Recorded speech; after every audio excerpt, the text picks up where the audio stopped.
Мэдээллийн нормал концентрацийн жишээ бодлогоодтой танилцъя. Нэгдүгээр жишээн дээр хөхрийн хүчил нэгдүгээр жишээний өгөгдлөөс үзвэл бид нормал концентрац маань бас уусан бодис мэдэгдэж байна.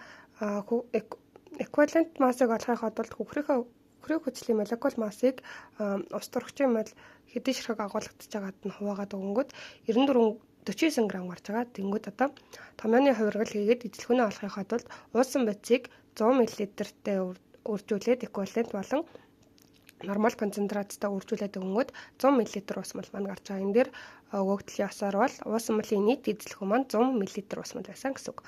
Хоёрдугаар жишээн дээрээс харах юм бол 1 литр 2 нормалын давсны хүчлийн уусан малыг бэлтгэхийн тулд 38%-ийн энэ дээр даралт орж ирж байна. Даралт буюу 119 грамыг хуваах нь миллилитр концентрацтай хөхрийн хүчил бэлтгэхэд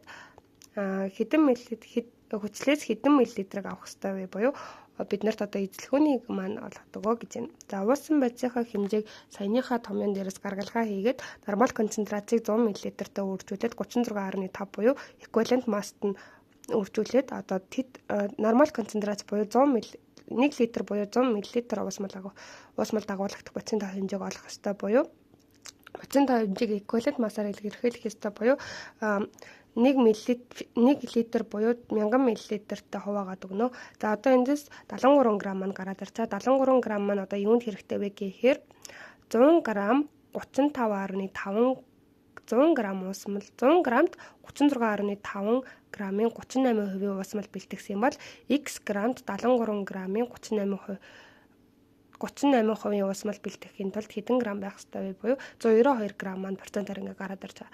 Одоо ус мал энт болохоор даралт өгсөн болохоор эзлэхүүнийг олохын тулд уусан бодисыг даралттай хуваагаад өгнө. 192 граммыг даралттай хуваагаад өгөхөөр 61.43 мл уусан бодис маань концентрацтай хөхрийн хүчлийн хэмжээ маань гараад ирж байгаа маа. За одоо тэгэхээр 3 дахь жишээ 250 мл ус мал ба тэг 171 г хөхрийн хүчлийн натрий агуулсан уусан малын нормал концентрацийг бол. За одоо энэ болохоор сая хэдүүлээ 2 удаа хүчлийн нормал эквивалент массыг олсон бол одоо давсын эквивалент массыг олно. Давсын эквивалент массыг олохдоо молекул массыг нь металлын эквивалент болон металлын валент болон металлын тоош хэрэгтэй хамаарч үржээд молекул массыг нь хуваах нь металлын валент болон металлын тоош хэрэгтэй хуваагаад өгнө. За тэгвэл энд 71 грамыг хуваах нь эквивалент үржих нь моль гэсэн зэрэгтэй. Моль гэсэн нэгттэй натрийн хөхрийн хүчлийн натрийн давсын маань эквивалент маань гараад ирж байгаа. Одоо энэ дээрс бодлогын өгөгдөл дээр бидэнд эзлэхүүн болон уусан бодис эквивалент маань мэдэгдчихлээ. Одоо тэгвэл нормал концентрац олдог ерөнхий томьёонд орлуулад бодно. Уусан бодисыг нь 1000-д хуваагаад эквивалент болон эзлэхүүндээ хуваагаад өгөхөр гарна. Орлуулад үзэх юм бол тэг 104 нормал концентрац маань гарч байгаа. За одоо дөрөвдүгээр жишээнд орцгоё. Дөрөвдүгээр жишээ маань болохоор нормал концентрац болон эзлэхүүн мэдэгдэж байна. Одоо эндээс уусан бодисыг олох юм байна. За уусан бодисыг олохын тулд түрүүнд хэдүүлээ натрийн гидроксид буюу суурийнхаа эквивалент массыг нь олно. Суурийн эквивалент массыг олохын тулд суурийн молекул массыг нь гидроксид бүлгийн тоохог хэмжээнд нь хуваагаад өгнө.